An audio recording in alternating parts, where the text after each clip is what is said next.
Welcome to Through It All. I've got you with Mark and Sharanda. We're on season 2, episode 6, and we're going to talk a little bit about what would you do, or what would you tell yourself, your single self. Yeah, your single self now that you've been married. And we had a person ask us that question and asked us to record that. So that's what we're going to talk about tonight. Is what would you tell your single self before marriage? Before marriage. So, how are you doing tonight, baby? I'm doing well. How about you? Doing well. Happy New Year. Happy New Year to you. We're looking forward to this new year in 2026 and continually down this path, down this journey, as well as all our other endeavors with real estate and whatever else comes our way. Mm-hmm. I always say, if you're looking to buy or sell a home or looking to invest in a home, please look us up. Send us an email, write us a comment. You can email us at mark.brooks@exprealty.com and Sharanda.brooks@exprealty.com. How you spell that, Sharanda? My first name? Yes, Sharanda. Suranda. You say that in a different rhythm. Like, supposed to do like S-U-R. No, everyone always gets mixed up when I say S-U-R. They're like, what? S-H-A? I was like, I didn't say anything about an H. S-H-A. So I have to, right. They'd be like, S-H. I'm like, nope. They get confused. So I say it slow. S-U-R-A-N-D-A. Okay. All right, Miss Sharanda. Or brooksrealtygroup.com. You can look us up there. Happy to help North and South Carolina. All right, so now that we got that our public announcement out the way. Thank you. Yes. Hey, do you remember back in the day? This is aging us a little bit, and we'll see who remembers this. If you could stay up that late, do you remember when the TV went off? Yep. There was nothing playing anymore. Nope, it was just the black, the red, whatever the screen thingy was that went off at the end. Yep, absolutely. Kids now don't know nothing about that.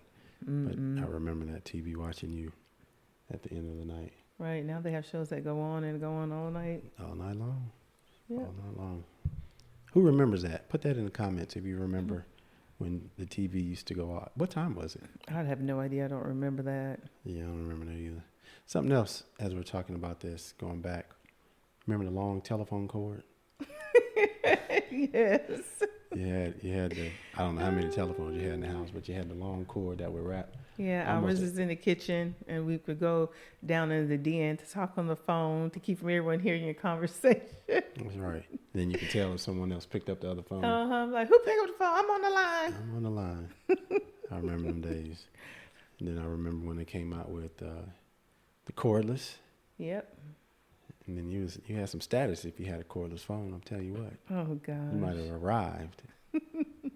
Did they always have call waiting? They didn't have call waiting first, did they? No. They came with that later in life because your phone line used to be busy.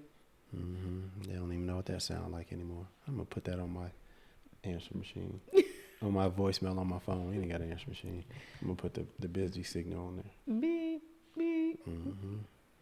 Anyway, that was a blast from the past. Since we are going back, it made me think of some things from the past. Anything else from the past you think about? No. No? Mm-mm. Okay. No, nothing. Not right now. Okay. It'll come to you in a minute. Yeah. Did you think about this at all, this topic, before we decided to talk about it? I did. Oh. Yeah. Did you think about it? Obviously you didn't. I didn't. I didn't until we just hit the button. So I'm going to let you start us off. Oh, okay. Since you got some things you thought about. Yeah. Let's hear your thoughts. I was thinking, what would I tell my single self before marriage? Some of the stuff I cannot say I would tell my single self because of how I started and when I started. But I was thinking about tell your single self to really know who you are as a person before going into a marriage. You know, you are an individual and then you're coming together as a couple. So really know who you are as a person. I was 33 when I got married. So that's why I said some of this, you know, I had already grown into. Okay. So, but know who you are as a person. Don't look for your spouse to complete you. Your spouse can't complete you. They can complement you. Okay. You got to be complete in yourself, knowing who you are, where you want to go. Because when you get into a marriage, sometimes people have a tendency of losing themselves within a marriage and forget about like, oh my God, who am I as a person? I'm losing my whole identity, because sometimes in marriage, you get married, you have children. Sometimes it happens right off the bat. Sometimes it doesn't. Some wait 5 years, whatever, how many years. But when you get into it, you become that wife, you become that mother, you have your career or whatever you have going on, and you have a tendency of losing yourself. Don't lose yourself within a marriage. Always know who you are, and it's okay to know, who you are, and have goals that you already have set. Travel the world. Prior to marriage. Prior to marriage. And you can do it within your marriage, but, it gets a little harder once you get married and, you start having children and things, but travel the world. Do things you want to do. And while you're in your waiting season, write down your goals, write down the things you want to see in your spouse. Pray for that spouse before you get married. The Bible said, write your vision, make it plain. I know some people have a whole laundry list of what they want their husband to be like or what they want their wife to be like. And, some people are like, well, do I settle? I don't know. It depends on what's on your list that you're willing to, I don't know. Travel the world. Pray for your spouse, before you get married.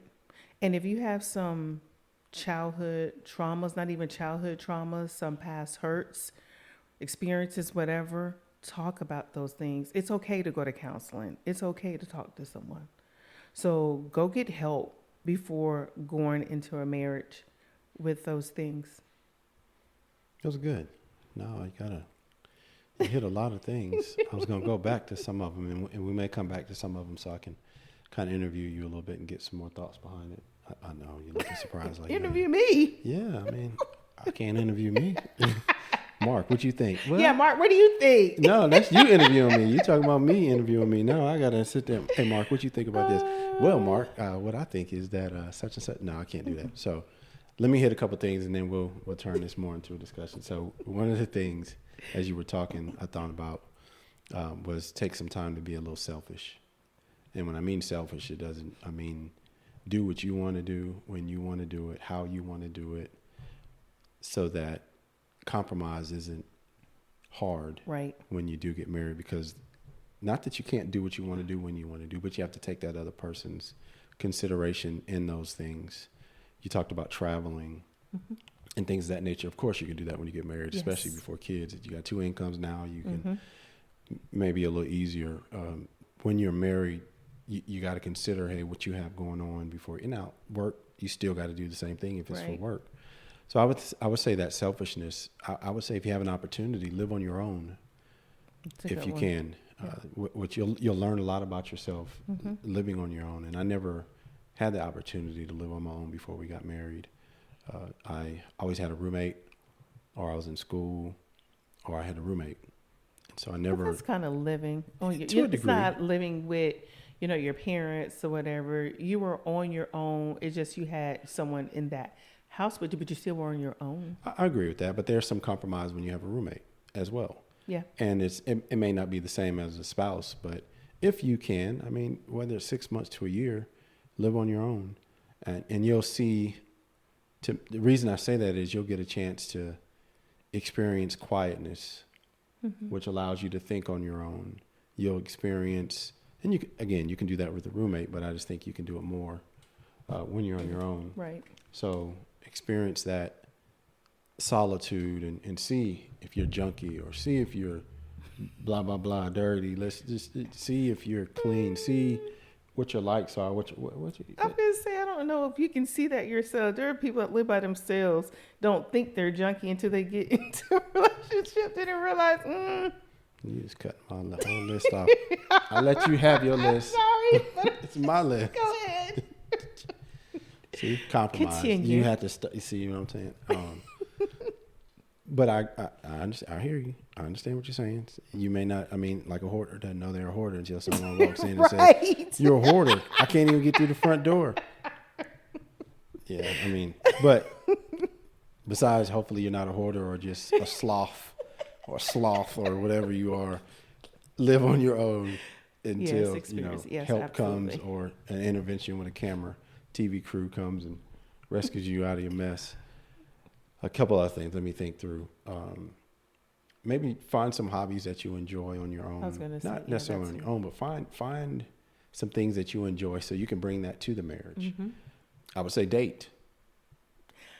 I was going to say that, but I didn't want to say that. Yeah, you can say date. I mean, some people, high school sweetheart, and they know it's them. But when I say date, I mean meet other people, explore things, meaning have conversations so that you can understand things from a different perspective.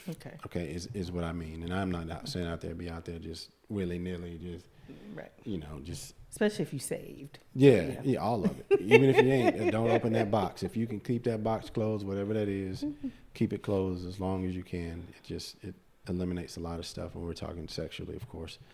But I think, having relationships, I would say make sure you have relationships with the opposite sex. And relationships, I'm meaning platonic relationships, friends of the opposite sex that can check you, that can help you see things from a different perspective. A couple other things I would say is understand how you spend money as a single person and try to get a hold on what good money habits are. Try to develop good money habits before you get married so that you bring those into the marriage and continue them into the marriage. Volunteer, do a lot of things that bring you joy, challenge you, stretch you before you get married so that you can bring those experiences into the marriage. I don't know what else. I mean, I'm sure there's a bunch of other things that you should do, which you should tell your single self. You mentioned, pray for your spouse. You mentioned spouse. Pray for your future spouse. I would say, as well, pray for yourself so that you can be yes, absolutely. A good future spouse. Talk to married couples that you. I was about to say that. Oh, you weren't gonna say it. I was going to say that. Right, I was going to say yes, but I was like, you finish okay, first. all right. I'm gonna stop after this one. No, but you're good. Talk to other married people. Some that have a long time. Yeah, some that's been married a long time. Talk to some that's short. Talk to folks that have had failed marriages and ask them, if they would share why. Talk to some that may be on a rocky road and see, why, what happened, what are some leading factors to that. So I would say just do your due diligence on your own. That'll help you understand what marriage is and what marriage isn't. But just know that that's their situation. Of course, it may not be yours when you do get married. Go ahead. Right. Another thing I was going to say too, don't rush it. I know I wanted to be married in my 20s. I know sometimes I feel like, am I ever going to get married? I felt that way. And then I was like, you know what? God does have someone for me. So I just had to be patient. Be patient and don't rush it. That's good. Yeah, I didn't want to be married in my 20s. I wanted to be married early 30s. And sometimes that doesn't line up with that person. And it didn't line up your part. It didn't line up for you. And, I think back when we dated, you were ready a long time before I was. I was fortunate and blessed that you waited for me. That necessarily doesn't always happen, but it did happen in our case. And so just because you're a little older than me. Not a cougar. I'm just playing. But you're a little older than me, so it didn't line up. But I like what you said, don't rush it. And that's, I think, what happened. No, I don't think. I got to quit saying that. I know that's a part of what happened with me is I just did not want to get married. And my mind wasn't right. My heart wasn't right. You were right. I wasn't right. And you'll hear that all the time. It's not you, it's me. And that might be actually true with people. But don't rush it. Don't rush it. Because when you rush into something, it may not sustain. It may not be sustainable. Yeah. That was a good one. I like that. You mentioned about the lists and having what your future spouse is, and make sure as you look at that list, because I agree with that, see how much of it is physical and then how much of it is mental and how much of it is spiritual and emotional, because the physical is going to change. Oh, yeah. And, whether it's appearance, the body style, the shape, the height, the weight, any of those things can change. The mental, every category, All of it can change. But what you want to do is you want to think about what is the lasting Right. trait throughout all of those. You should maybe think about someone that you said compliments, and I would think opposite. You know, they say opposites attract. Mm-hmm. So that compliments you in your ways. If you're a quiet person, you don't necessarily want someone loud, or maybe you do, that can pull you out of that. So I wouldn't tell my future self that. I mean, I didn't want nobody loud. All of it didn't work out. But it's the right kind of loud. I'm not loud in a ghetto way. No. It's just when we get together, my family, we're just loud together. We have so much fun, though. You know you love it. Yeah, I love it. At a certain volume. No, I'm just kidding. Whatever. Yeah, loud is a subjective. It's not loud where you're out in the grocery store. I told you. Nah, Right. Now, I will say, I'm just going to divert us for a second. You know, we empty nesters. And now that our kids came back home for a holiday or for a couple of days, it just got loud in here. Like these. It's not even us No, it's not us. being loud. It's them. Yeah, gracious almighty. Okay, sorry about that. I'm trying to think of a couple of other things you said. There's some really good ones. Maybe, get rooted and grounded in, for those that are spiritual, get rooted and grounded in that. And Yep, definitely. that's important Very because, important. If you're rooted and grounded and you find someone that is not, you got to think about how that's going to work out. And it's very hard to pull somebody into something that they don't want to be a part of. Right. It is very difficult to do that. And so you want to keep that in consideration when you think about it. And then you said goals. Yes. So I would tell my single self to sit down and talk about my goals and listen to my future spouse's goals or my potential Yes. spouse's goals and see if they align. We talked to this last episode, we talked about children or not. That may be one that there's just no alignment and you don't want to kick the can down too far and then it doesn't line up. It could be, what are you content with, or, where do you see yourself here? So I would say set goals. I would tell my self to set goals, which we do. We always can get better at it, but we do. I know you mentioned children, also think about, like, do I want someone that already has children? I mean, that's a big thing. Some people don't want a spouse that have children. That's right. But that's I would tell my future self, because I think I was that way. It wasn't that I didn't want it. If I could avoid it, I could. But that didn't happen, and it worked out perfectly. That wasn't just a hard stop. For me, it was something unique situation where I knew our daughter before she knew who she was. So it was very unique. That worked out really well for us. I would tell, don't put too much weight on their family, but make sure that you understand their family dynamics. But that is a big thing to think about to your future self. Think about in-laws and family, because it is big. Even though they're not the core, it's you two and your family, whatever family you guys create together. But it does play a role in that. So. And it can play a big role or a little role, depending on you, how you set your boundaries, how you set your things up. So you want to be cautious of that. Right. And I would also tell myself to be flexible. Don't be so stringent that you're not pliable. And when I mean pliable, that you can't learn, that you can't continue to learn. You can't adjust. You can't be shaped in ways. You can't bring new experiences that you didn't consider. You can't learn not to sit on the comforter with outside clothes.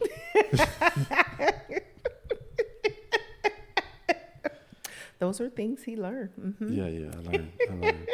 You got to learn what's important. God. Like, and in a disagreement, what's important? Talk to yourself about that. Right. Like, what are some, what do they call them? Non-negotiables. Non-negotiables. I was going to say that with that list. What are your non-negotiables? So, you have to talk to your future self. What are my non-negotiables? Don't make it, like he say, be so stringent. And I'm not saying settle. That's not what I'm saying. But don't make it so stringent that you're missing out on that person that could be the one. That's right. That's right. If they're not, for the ladies, if they're not 6'4", I don't want them. There's a whole bunch of 5'7" dudes. I'm sure they are. I ain't 5'7", but I'm sure there's some out there that make a good spouse. So, this doesn't. I hope that this caught some of your attention. It is. Well, let me back up before we close this thing out. And I'm gonna share something that I know I used to. I grew up in a household. Oh man, I didn't mean to do that. My parents are still married today, and your parents are still married today. Mm-hmm. And even in seeing, their marriages, I had the twisted view of what I thought marriage, and it wasn't because I seen this. It's just I used to always think that it was a ball and chain type deal. And why did you think that? I don't know. I don't know if it was movies or talking to dudes that had bad marriages. It wasn't that. So the reason I'm bringing that up is what I would tell my single self is that marriage is good. And especially if you marry the right person.